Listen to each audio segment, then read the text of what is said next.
Plus de 100 pays dont la Chine, l'Inde, le Brésil et l'Afrique du Sud veulent intégrer le cercle des pays à revenus élevés. Mais leur ambition se heurte à moult obstacles. C'est ce que le rapport sur le développement dans le monde 2024 de la Banque mondiale met en avant. Les perspectives pour ces pays à revenus intermédiaires ne sont pas prometteuses. Au cours des 30 dernières années, seules 34 économies à revenus intermédiaires ont réussi à passer du statut de pays à revenus intermédiaires à celui des pays à revenus élevés.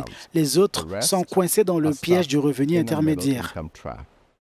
Fin 2023, 108 pays ont été classés dans la catégorie des pays à revenus intermédiaires, mais ils doivent désormais livrer bataille afin d'entrer de plein pied dans le cercle des pays à revenus élevés.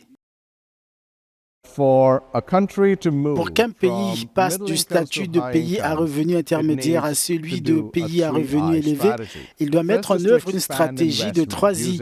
La première consiste à développer l'investissement à l'aide du 1I, ce qui est très important, mais lorsque les gains tirés de cet investissement commencent à s'amenuiser, l'économie doit passer à l'infusion, c'est-à-dire obtenir des idées du reste du monde et les diffuser dans les économies locales. Enfin, à un moment donné, lorsqu'elles sont prêtes et qu'on maîtrise l'inflation, on innove et on devient des leaders et des producteurs mondiaux.